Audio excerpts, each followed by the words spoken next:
Bienvenidos a este video para el canal y hoy vamos a hablar de algo muy importante, la selección de nuestro chasis. ¿Cómo vamos a elegir nuestro chasis? Dependiendo de los componentes que vamos a instalar en nuestra computadora. Recordemos que este es un curso que ya lleva otros capítulos atrás.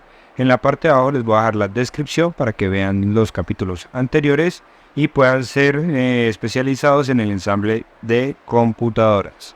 Bueno, en este curso, en este video, vamos a hablar de una de las partes más importantes de nuestra computadora y es el chasis. El chasis es una de las partes que no solo debemos buscar por su forma o su forma estética, sino también su forma funcional. Lo primero que vamos a revisar es el tamaño de nuestra board. Nuestra board siempre va a ser el primer componente que nos va a decir de qué tamaño vamos a buscar nuestro chasis.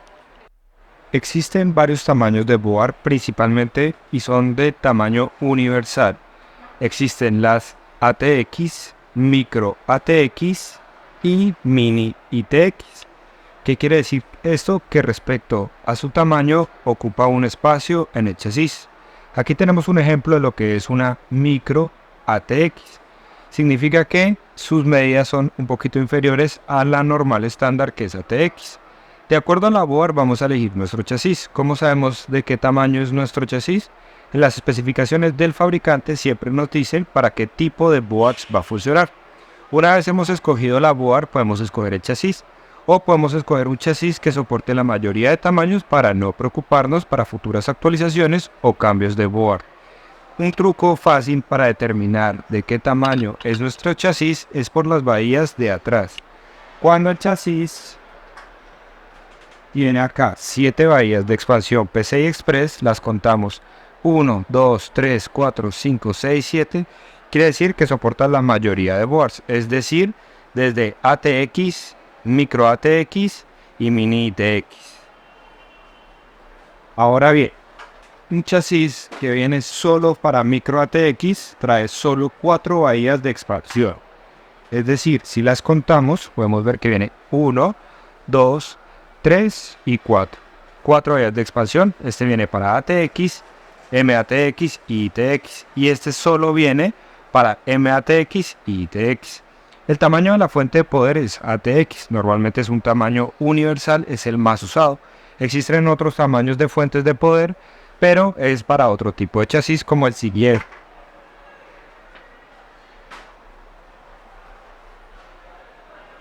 Hay chasis más pequeños que manejan otro tipo de fuente de poder que ya puede ser ITX, es decir, SFX o otro tipo de modelos de fuente que veremos en otro capítulo cuando sigamos ensamblando máquinas pequeñitas.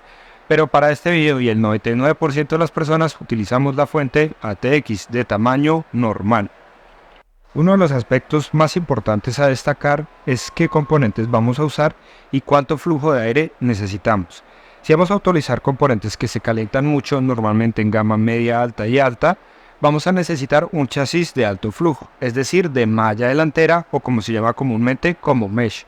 Estos chasis permiten un flujo de aire mucho más avanzado, o sea que tienen mucho más alto flujo y va a permitir que los componentes de nuestro chasis estén frescos.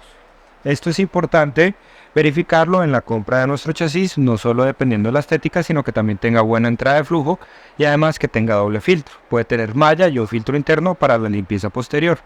Los filtros magnéticos en la parte de arriba también nos dan un indicio de que sea fácil de limpiar y que tenga un filtro en la parte de abajo para la fuente de poder. Esto para que se pueda estar limpiando de forma fácil. Cuando elegimos el chasis tenemos que verificar varias cosas. Lo primero que hemos hablado es el flujo. Es decir, por ejemplo, este chasis tiene un muy buen flujo. Para elegir el chasis no solo debemos verificar también el flujo interno, acá en la parte delantera, sino también en la parte superior qué capacidad tiene para refrigeración líquida o futuros ventiladores. Este podemos ver que viene con espacio para refrigeración líquida 240 o colocar más ventiladores. Esto también es importante para actualizaciones futuras o si vamos a colocar una refrigeración líquida. Normalmente en la página del fabricante nos informan cuánto es el tamaño máximo de la refrigeración líquida o si la podemos poner en la parte de adelante, en la parte de arriba, pero recordemos que la refrigeración líquida la mejor parte es arriba, solo en casos extremos cuando ya no tenemos espacio en la parte delantera. Lo ideal es arriba, pero también se puede adelante. Aquí atrás también podemos colocar otro ventilador de 120 milímetros y en la parte de la fuente otros dos. En este chasis, por ejemplo, podemos colocar hasta 12 ventiladores, 3 en la malla, 3 en el chasis, 2 arriba, 1 atrás y 2 más en la parte de abajo.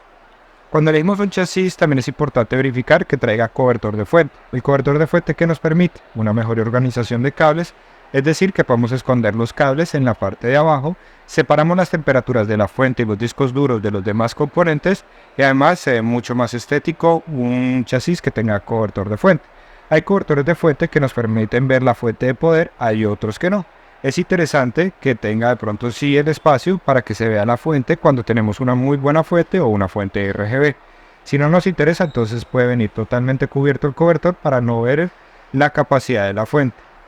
Otra cosa importante en el chasis es que tenga buena administración de cables y para eso vamos a revisarlo. Entonces lo primero que vamos a hacer siempre que vamos a revisar un chasis es quitarle los filtros, quitarle la tapa lateral, las dos tapas laterales. Esta tapa lateral trae ventilación o espacio de refrigeración, exhausto de temperaturas de la fuente de poder y los discos. Eso también es importante verificar dónde tienen las entradas y salidas. Ahora que es en el video vamos a mirar cómo es el correcto flujo de instalación, o sea, cómo era el flujo de aire de acuerdo a nuestros componentes y también de acuerdo a lo que necesitemos para no exagerar tampoco en el flujo y no ingestar polvo que no necesitamos.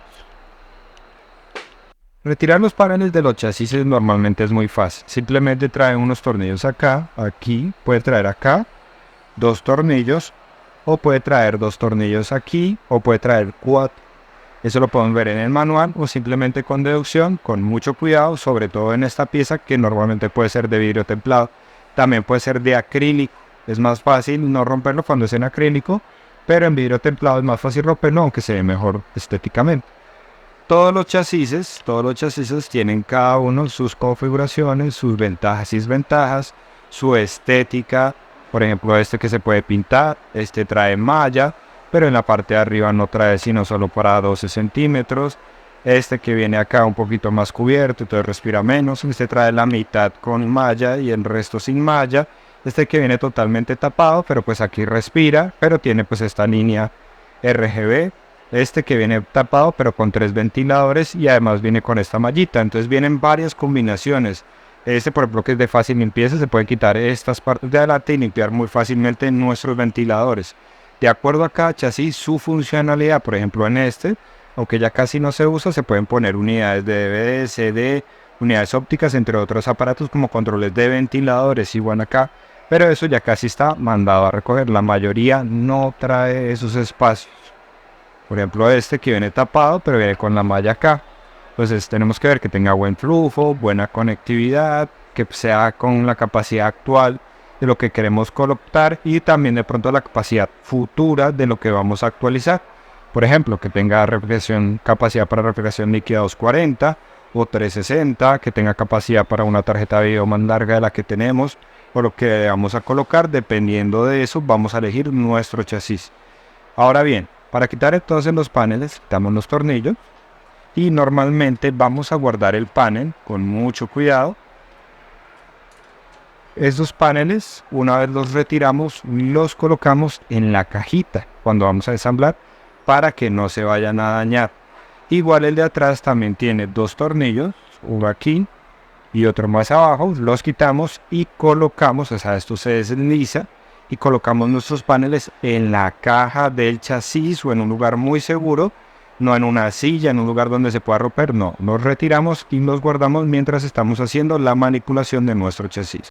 Bien, una vez hemos retirado las tapas, los paneles, vamos a aprender mucho más. Normalmente los chasis traen los tornillitos para lo que es el ensamble, muy importante.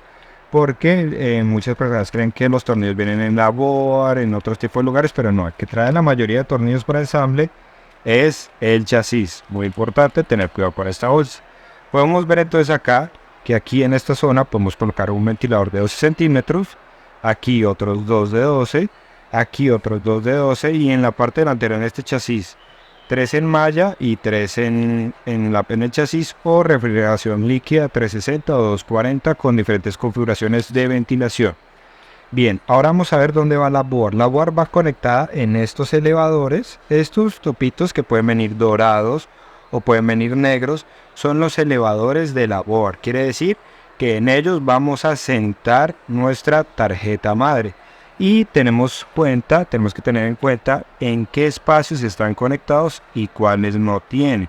¿Cómo se verifica esto? Presentando la board. Vamos a colocar la board acá y miramos que coincida cada uno de los elevadores. Si no coincide, los podemos retirar desatornillándolos y atornillándolos en los espacios correspondientes. Muy importante colocar los que son y no dejar extras que no van. O sea, que tenemos que revisar esto. Igual en los siguientes capítulos, cuando ensamblemos la máquina completa, se van a dar cuenta de que hablo. Bueno, vamos a empezar la parte más interesante, que es el cableado. Estos cables que trae el chasis, los únicos que trae el chasis, normalmente son los que comunican el panel con la board, o inclusive el color o RGB o ventiladores, dependiendo del chasis que compremos. Pero eso es muy fácil identificarlo, y con esta guía vas a quedar más que listo para cualquier ensamble. Aquí tenemos el de encendido, el de reset o el multifuncional. Este botón sirve ya sea para forzar la máquina a reiniciarse o para cambiar colores, no hay ningún problema, o para iniciar BIOS, mejor dicho, sirve para un montón de cosas. Eso ya depende de la función que nosotros le querramos dar. Entonces tenemos inicio, el de reset o multifuncional, los jacks de audio, USBs, y en algunos chasis viene tipo C, USB tipo C, y interruptores para colores, entre otras cosas de energía para prender colores o otras cosas que traen los chasis. Tenemos este cablecito de color azul, es el USB 3.0, que nos comunica uno o hasta dos cables, o sea, trae dos cablecitos aquí, que es el que comunica el puerto 3.0. Tenemos también entonces este cable que se llama USB, que comunica uno o más puertos USB 2.0, como en este caso. O también puede comunicar alguna cosa con nuestra board, ya sea una pantalla, alguna cosa que necesite comunicación de datos con nuestra computadora. Por ejemplo, también una lectora de tarjetas de memoria. Y ahora viene el que es más doloroso para mucha gente, que son los que comunican las funciones de inicio, de apagado, de reset y los LEDs. Este que podemos ver, el que dice Power SW, es el que manda la señal a este botón, al botón grande. Ese es normalmente el que usamos para inicio. El reset se puede usar para forzar la máquina o para cambiar colores o hacer otro tipo de cosas, como resetear BIOS o iniciar BIOS directamente. Este Power también tiene la función de reset. Si lo mantenemos mucho tiempo, hace la misma función de reset, apagando la máquina de forma forzada. Y tenemos los paneles LED para prender estas bombillitas. Ya en el video de conectividad del de la board podemos ver cómo se conectan, o en las siguientes clases cuando ya ensamblemos toda la computadora. Esos son como los cables más importantes. Ahora bien, vamos a mirar acá. Entonces, el espacio de la board, tenemos que también aprender a identificar dónde van los componentes para no irlos a colocar por ahí volando. Pues tenemos el espacio de la board, espacio de la fuente de poder. Aquí en los paneles podemos conectar discos de 2.5 pulgadas, es decir, ahí pueden descansar discos o unidades de estado sólido de 2.5 pulgadas. Aquí podemos poner ventiladores. Estos son los cables de administración, o sea, los huecos para administrar los cables, para que pasen cablecitos y no se vean mal. Y tenemos acá, entonces, en la parte de atrás también muchas más bahías y espacios. En este chasis, por ejemplo, tenemos para un disco duro de 2.5 pulgadas o una unidad de estado sólido. Tenemos aquí para dos discos duros de 3.5 pulgadas, o podemos retirar esta bahía para que nos quede más espacio para administrar el cableado, o cuando tenemos fuentes muy largas que no caben acá, entonces esto lo podemos retirar y podemos administrar nuestros cables sacrificando los discos de 3.5 pulgadas. Tenemos también aquí que ver estos espacios son para amarrar los cables que vamos a colocar en nuestro chasis para poder hacer una buena administración de cables. Algunos traen gomitas también como estos para que los cables no se vean mal, ¿sí? Incluso algunos no los traen, pero se los podemos colocar o simplemente no es necesario. Aquí tenemos entonces esto para amarrar los cables, espacio suficiente para mandar los cables sin que se vean, y podemos ver que hay suficiente espacio. Tenemos espacio aquí para el cable del CPU, mucho espacio. Entonces eso también es importante, al menos de que necesitemos un chasis pequeñito. Ahorita miramos un chasis pequeño. Bien, ahora antes de terminar vamos a hablar de lo que es el flujo del aire. El flujo del aire es muy importante para mantener nuestras máquinas frescas. Para poder mantener nuestras máquinas frescas, ¿qué debemos hacer? La administración de cables, que no haya muchos cables aquí. La menor cantidad de cables posibles en esta zona, es decir, que solo queden los componentes y todos los cables atrás. Vamos a colocar que los ventiladores delanteros sean los que metan el aire, es decir, por aquí vamos a tomar el aire fresco y frío. Si tenemos 3 ventiladores acá, los ponemos aquí adelante. Si tenemos solo uno para la parte de adelante, lo ponemos abajo para que entre el aire fresco desde abajo. Y recordemos que el aire caliente empieza a subir, es decir, toma el aire fresco por aquí, va refrigerando nuestros componentes y empieza a calentarse, y el aire caliente tiende a subir por física. Entonces el aire fresco entra, sube. Entonces estos ventiladores que van a hacer, sacar todo ese aire caliente. Entonces si tenemos un ventilador aquí, va a sacar el aire caliente, es decir, estos ventiladores sacan el aire y estos también lo sacan. Si tenemos una refrigeración líquida, entonces los ventiladores van a ir también sacando para que tome el aire fresco y saque todo ese aire caliente de nuestro chasis. Si tenemos una refrigeración líquida de 120 milímetros, la ponemos aquí o aquí arriba, pero que saque directamente todo ese calor, es decir, entra el aire fresco frío, empieza a calentarse, empieza a subir y sale por la parte de arriba. Esa es la forma correcta de colocar el flujo de aire, y para eso vamos a revisar que nuestros ventiladores estén bien colocados. En eso lo veremos en el siguiente video, que vamos a hablar sobre ventilador. Este, por ejemplo, es un chasis más pequeñito, pero en términos generales es lo mismo. Colocamos el flujo de aire que entre por acá, entra y sale por la parte de arriba. En términos generales es exactamente igual que el otro. Este viene con cobertor de fuente, aunque este viene con acrílico. También trae aquí el espacio para un ventilador, las bahías, sus cablecitos para la fuente. Tiene acá el panel donde administramos los cables. Es cuestión de abrirlo, de empaparse un poco. Ya teniendo en cuenta este video, podemos determinar cualquier chasis. Recordemos que hay diferentes chasis, marcas, modelos, funcionalidad, precio, podemos, mejor dicho, y como nos empapamos, revisamos en la página, lo revisamos, ya cuando estemos de acuerdo que es el chasis que vamos a comprar, ya después lo abrimos, nos empapamos con el chasis y revisamos dónde va cada componente, para no ir a inventar y colocar componentes donde no van, y para que nuestro ensamble quede perfecto. Bueno amigos, espero que este video sobre chasis les haya sido de mucha utilidad. Recuerden entonces todo lo que hemos aprendido para nuestra siguiente clase. Ya se acerca la clase donde vamos a ensamblar absolutamente todo. Ya con cada uno de estos conceptos claros vamos a poder ensamblar cualquier computadora sin ningún problema. Recordemos entonces lo principal: flujo, la cobertura, tamaño de los componentes que vamos a colocar, capacidad de actualización, todo esto en el chasis que vayamos a comprar. Recordemos también que podemos revisar chasis precio versus rendimiento, que nos entreguen lo mejor posible de acuerdo a lo que se está pagando. Y en el siguiente video vamos a hablar un poquito sobre los ventiladores, el flujo de aire, disipación líquida, y terminaríamos el sector de los chasis y la refrigeración del chasis. Espero que les haya gustado el video. Cualquier cosa no deben dejarme en la cajita de comentarios, y nos vemos en un próximo video.